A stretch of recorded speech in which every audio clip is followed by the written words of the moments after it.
Dunyadari is brought to you by Infinix Hot 10 Play.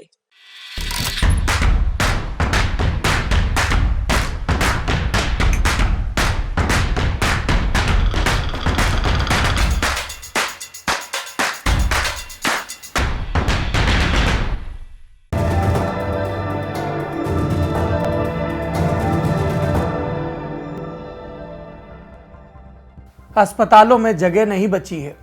Ambulance की कतारें बाहर खड़ी हैं। मरीज पांव पकड़कर गिड़गिड़ाते हैं, जान बचाने की गुहार लगाते हैं और फिर फर्श पर तड़पते हुए जान छोड़ देते हैं। इस बेबसी पर हमें खूब रोना आता है, लेकिन हमारे हाथ में कुछ नहीं है। अब तो हमारे आंसू भी सूख गए हैं। ये डॉक्टरों के बयान हैं, उन डॉक्टरों के जो कोरोना महामारी के खिलाफ जंग लड़ रहे हैं, उस देश में जहां संक्रमण का ग्राफ लगातार ऊंचा हो रहा है। लोग बेमौत मर रहे हैं, एम्बुलेंस, बिस्तर और दवा के इंतजार में। और ऐसा ही हश्र कई नर्सों और डॉक्टरों का भी हुआ। जो लोग खोखले हो चुके हेल्थ सिस्टम में हवा भर रहे थे, उन्हें अपने हिस्से का इलाज तक नसीब नहीं हो सका। और जब देश में हालात इस कदर बिगड़ चुके थे, तब वहां का सत्ताधीश क्या कर रहा था? अपने लोगों को बचाने के लिए क्या कदम उठा रहा था? वो लोगों की नजरों से ओझल हो चुका था। पूरे 2 हफ्ते तक उसकी कोई खोज खबर तक नहीं आई।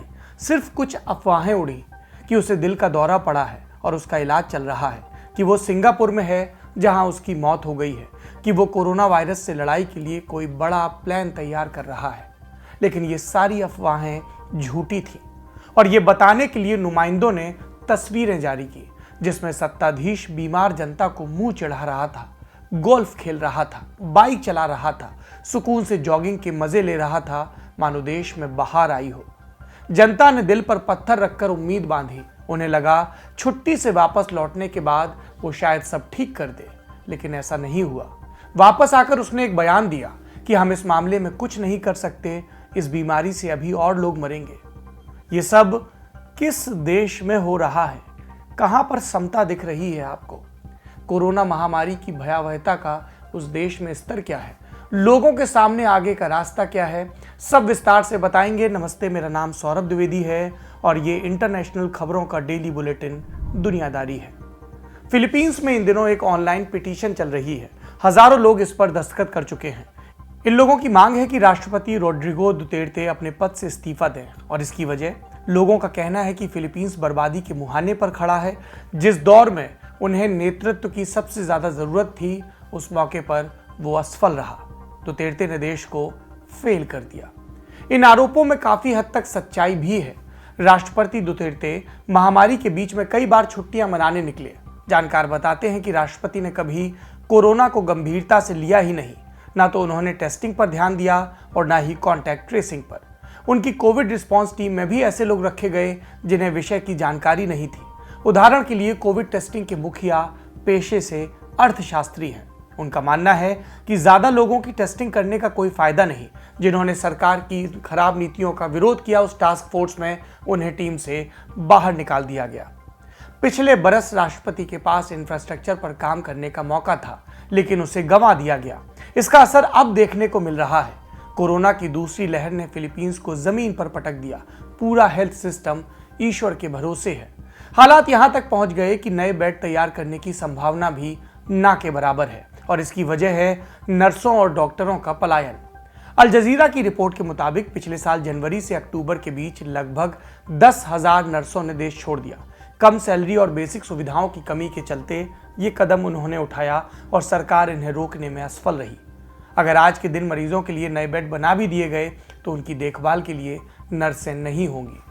अब जब पूरी दुनिया वैक्सीन के दौर में पहुंच चुकी है, फिलीपींस यहां भी पीछे छूट चुका है। रोजाना संक्रमण के 10,000 से ज्यादा मामले सामने आ रहे हैं और अस्पतालों पर भयानक दबाव है। दुनिया भर में एक्सपर्ट वैक्सीनेशन की रफ्तार बढ़ाने पर जोर दे रहे हैं, लेकिन फिलीपींस को अभी जीरो से शुरुआत करनी है। अभी तक सिर्फ 1% आबादी को वैक्सीन की कम से कम 1 डोज लगाई जा चुकी है। फिलीपींस की निर्भरता चीन की वैक्सीन सिनोवैक पर है। हालांकि साउथ चाइना सी में दोनों देशों के बीच तनाव चल रहा है। ऐसे में सिनोवैक की सप्लाई धीमी पड़ सकती है। मीडिया रपटों के मुताबिक दुतेर्ते ने रूस के राष्ट्रपति व्लादिमीर पुतिन से भी संपर्क साधा है। फिलीपींस स्पुतनिक 5 जो रूस की वैक्सीन है, उसके आयात पर भी विचार कर रहा है। यह तो हुई वैक्सीन डिप्लोमेसी की बात। जब बात बनेगी तब बनेगी, लेकिन फिलहाल बहुत कुछ बिगड़ रहा है जिसे संभालना सरकार की जिम्मेदारी थी। और उसके लिए एक ऐसी सरकार चाहिए जिसके सीने में असली दिल धड़कता हो और जिसके अंदर जनता के लिए संवेदनशीलता हो। ये फिलीपींस का हाल है। अब हम चलते हैं एशिया से अफ्रीका की तरफ। यहाँ एक देश है साउथ सुडान, दुनिया के सबसे गरीब मुल्कों में से एक। यहाँ से कोरोना वैक्सीन की 60,000 डोज की बर्बादी की खबर आई है। और ऐसा क्यों हुआ? क्योंकि जब तक इन वैक्सीन का इस्तेमाल किया जाता तब तक ये एक्सपायर हो चुकी थी। ऑक्सफोर्ड एस्ट्राजेनेका वैक्सीन की एक्सपायरी की डेडलाइन 6 महीने की है। मार्च 2021 में साउथ सुडान को अफ्रीकन यूनियन की तरफ से 60,000 खुराक दी गई थी। उस वक्त इनकी एक्सपायरी में 2 हफ्ते का वक्त बचा था। सरकार के पास लॉजिस्टिक्स की कमी थी। कहा गया कि 1 महीने बाद वैक्सीनेशन ड्राइव शुरू किया जाएगा। ऐसे में पहले से पहुंची वैक्सीन का कोई मतलब नहीं रह गया और अब खराब हो गई वैक्सीन को डिस्पोज करने की तैयारी चल रही है। अब तक साउथ सुडान में कोरोना संक्रमण के 10,475 मामले सामने आए हैं और 114 लोगों की मौत हो चुकी है। एक तरफ वैक्सीन की बर्बादी, जिसका उदाहरण हमने आपको दिया।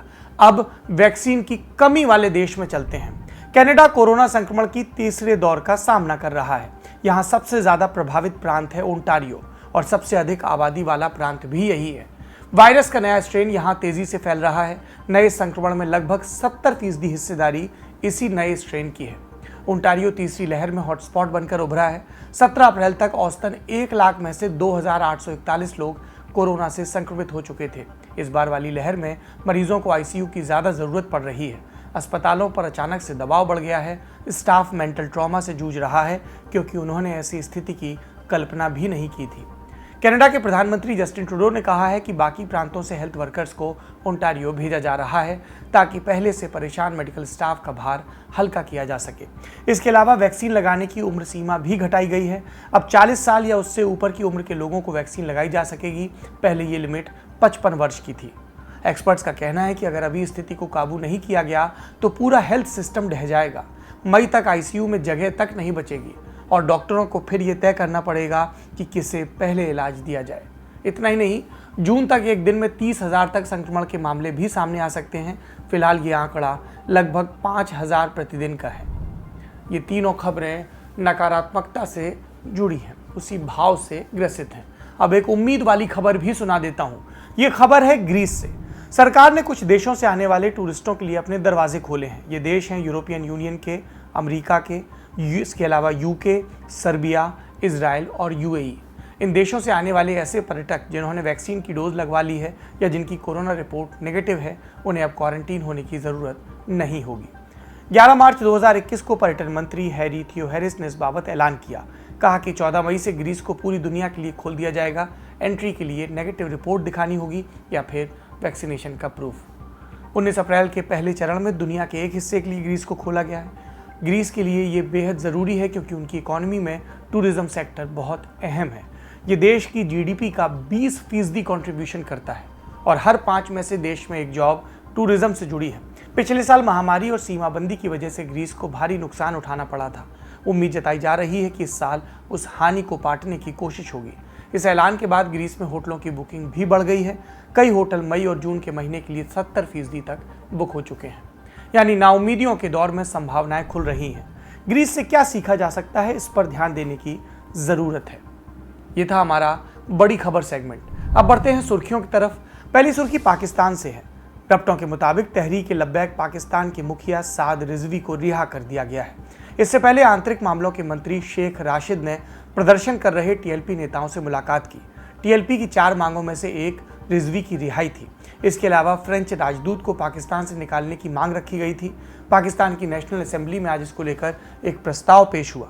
खबर लिखे जाने तक प्रस्ताव पर बहस जारी थी।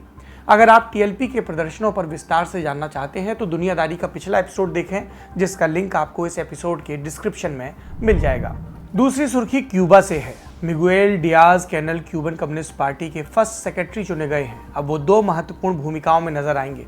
अक्टूबर 2019 से मिगुएल क्यूबा के राष्ट्रपति का पद संभाल रहे हैं। पीसीसी के फर्स्ट सेक्रेटरी का पद क्यूबा में सबसे ताकतवर माना जाता है। 16 अप्रैल को राउल कास्त्रो ने फर्स्ट सेक्रेटरी का पद छोड़ने का ऐलान किया था। 1959 की क्रांति के बाद पहली बार ऐसा हो रहा है जब बिना कास्त्रो सरनेम वाला व्यक्ति इस पद तक पहुंचा हो। 2011 तक फिदेल कास्त्रो और उसके बाद उनके छोटे भाई राउल कास्त्रो पीसीसी के फर्स्ट सेक्रेटरी थे। आज की तीसरी सुर्खी चाड से है। सोमवार को छठी बार देश के राष्ट्रपति चुने गए डेबी इद्रिस की मौत हो गई। वो सीमा पर लड़ रहे सैनिकों से मिलने गए थे, इसी दौरान घायल हुए और जान चली गई। उनके बेटे जनरल महमद काका को अब देश का अंतरिम राष्ट्रपति चुना गया है। सोमवार को चुनाव जीतने के बाद इद्रिस को जनता के सामने भाषण देना था, लेकिन उन्होंने इसे स्थगित कर सैनिकों से मिलने का कार्यक्रम रखा। डेबी इद्रिस 1990 से चाड की सत्ता संभाल रहे थे। आज की दुनियादारी में इतना ही। दुनिया की खबरें सुनते हैं तो आपको देश के हालात याद आते हैं क्या? हमें तो लगातार याद आ रहे हैं। हम दुनिया की खबरें सुनते हैं, देश की खबरों तक पहुंचने की कोशिश करते हैं। इस वक्त लल्लन टॉप की 3 टीमें देश के अलग अलग हिस्सों से कोविड की जो ग्राउंड रिपोर्ट है वो भेज रहे हैं। एक टीम गुजरात में है, एक टीम उत्तर प्रदेश में और एक टीम दिल्ली में। और आज ही हम चौथी टीम को रवाना कर रहे हैं बिहार के लिए। हम ज़्यादा से ज़्यादा राज्यों में जाने की कोशिश करेंगे, क्योंकि हमारा मकसद है जवाबदेही और जागरूकता। सरकारों की जवाबदेही, केंद्र सरकार, राज्य सरकारें क्यों समय रहते उन्होंने इस आपदा से लड़ने की तैयारी नहीं की? उनकी प्राथमिकता में राजनीतिक विजय के अतिरिक्त कुछ और क्यों नहीं है? ये सवाल पूछे जाएंगे नरेंद्र मोदी की सरकार से भी, अलग अलग राज्य सरकारों से भी, फिर चाहे वो अरविंद केजरीवाल की सरकार हो, योगी आदित्यनाथ की, नीतीश कुमार की, भूपेश बघेल की, या फिर गुजरात की या महाराष्ट्र की सरकार हो, जहां पर विजय रूपानी और उद्धव ठाकरे सत्ता संभाल रहे हैं। सत्ताधीशों से सवाल पूछते रहिए, क्योंकि तभी वो आपकी फिक्र करेंगे। फिक्र का एक और मोर्चा है। यदि आप कोविड से जुड़ी, हेल्थ से जुड़े किसी भी विषय के विशेषज्ञ हैं और आप लल्लन टॉप के जरिए इसके दर्शकों तक, देश और दुनिया तक अपनी बात पहुंचाना चाहते हैं, तो मेरी आपसे करबद्ध प्रार्थना है, हमसे जुड़िए, अपने विषय से संबंधित हमसे बात करिए।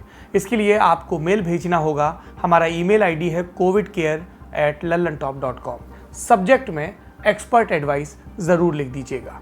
शुक्रिया। अपना और अपनों का ख्याल रखिए, क्योंकि अभी यही हमारे हाथ में है।